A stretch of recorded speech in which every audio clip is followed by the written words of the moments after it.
So today's video is going to be a hair tutorial for these laid back, kind of relaxed, effortless, beachy waves.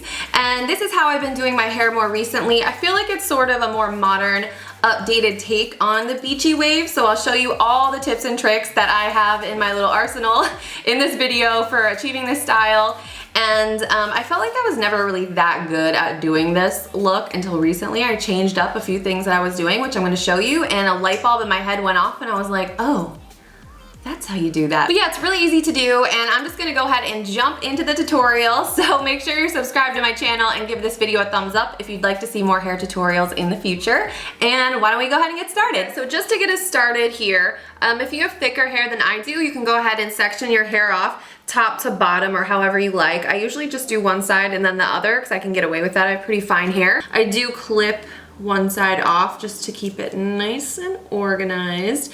I can already tell today is going to be a very bad baby hair day. The baby's creeping on my forehead. I'm gonna be using my Hot Tools 1 barrel curling iron. I think it's about 1.5 inch from what I can tell. A bigger one. I do use the clamp. First of all, I think it can get a little confusing when you're talking about curling away or towards your face because it really depends on how you're holding your curling iron, right? I always hold my curling iron horizontally. That is the most important thing for this style, I think, or one of them for sure. So I take a section that's about 1 inch big, and I take my curling iron, and at the very top towards the root, I curl the section over the top of the curling iron. I'm curling it under. And I'm really using the clamp here and the curling iron. I'm actually turning it once and pushing against the section, so I'm pushing in the opposite direction. That's gonna give you a lot of volume. And then once you've held it there for a couple seconds, you can kind of scoot your curling iron down and then wrap it back up. So you're kind of wrapping it twice around, I would say, and then you hold it like that. You really wanna make sure you're holding your curling iron horizontally.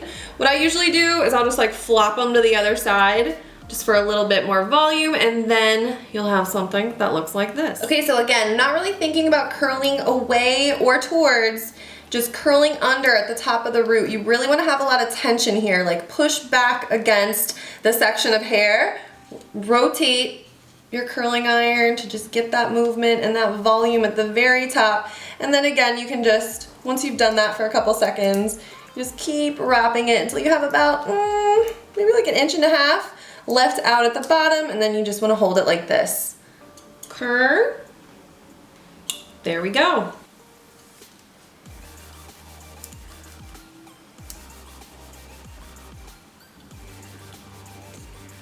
And I don't know if you guys have noticed this too when you curl your hair, but what I used to do is hold my curling iron like this, which you think of naturally when you're doing like PC beachy waves, to hold your curling iron this way. But if you think about it, you're only curling the hair side to side, and you're not using the shape of the barrel to your advantage to get that volume at the top. So what would happen is my hair would just fall flat up top, and then it kind of like flip out at the bottom, and you really want to use the shape of the curling iron to get that volume at the top, because then you're going to get that nice face framing shape. I totally just singed my elbow there. Ew, it hurts. Okay, at least I didn't burn my forehead. I've totally done that before. When you burn your face with a curling iron, it is like the worst, because everybody knows what you did. One issue that I had when I first started using a curling iron with a clamp again is how to turn it without the hair getting tangled up. So what you want to do is kind of start towards the top of your iron, and then just make sure the tail is dropping forward. So if the tail of your section is going backwards, it's going to get tangled. But see how when it's in front like this, like facing forward, it doesn't get caught up in the clamp? That's really frustrating. So if that's happening to you, just try to make sure you keep the bottom of the section forward, and you should be good to go. And it is kind of nice, to be honest, because if I plan it out right, I can wash my hair the night before and then barely blow dry it. I mean, I'll blow dry it a little bit. I'll kind of focus more on the face framing pieces and just make them nice and smooth, but I don't have to do the full blowout routine because this style works better with a little bit of texture, so I just kind of sleep on it, and then I can just curl it the next day, and then it lasts till day 3. If I need to touch it up, I can, but it's just a really easy all-around way to do your hair. scoot it down. I feel like I'm just repeating the same steps over and over again to you guys, but it really is very simple. There's just a couple key, you know, things you gotta do, and once you practice it a couple times, you'll get it. The other thing that's kind of nice, you might notice with that section, when you do hold your curling iron horizontally and then you let it go, the section kind of just tilts back into place, so you get more of that diagonal shape going on, or that diagonal look to the wave, which I think is really pretty. The face you make when you're trying not to get your hair in your lip gloss.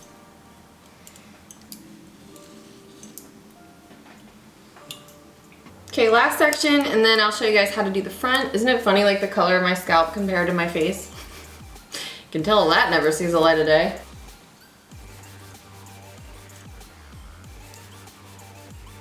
Okay guys, so hopefully now you can see what type of look that technique will give your hair. I also really like, because I've been getting more of a blunt trim on the ends of my hair more recently, so I like how leaving just a little bit out at the very end of your section gives you those straight ends, and it kind of emphasizes the blunt cut a little bit better. So now we're left with these little 90s tendrils in the front, so I'm going to show you guys how to curl the face framing pieces. You know, you want them to cascade in just the right way and fall in the right place, and a good guide for that for me is following your cheekbone. So we're still holding the curling iron this way, but we're gonna just follow that, you know, that angle of your cheekbone, kind of like contouring and highlighting in a way. So you just want to hold it more at a diagonal this time. So we're still, you know, we're still sideways, but we're a little bit more like this now at an angle. But you really want the bend in the hair to hit at your cheekbone, and because your hair is always going to relax and settle, you just want to aim a little bit higher for that curl. So we're actually curling it a little bit above, and we want these pieces to be a bit more relaxed, so I'm gonna leave some more space on the ends than I was before. And we'll see what that looks like. And again, when you let it go, it's just gonna kind of tilt back like that. Yeah, so I might take a little bit, like a straightening iron to the end of this, but that curve, that swoop right here is exactly what we want. So I'll show you on this side. Maybe I can demonstrate a little better on this side.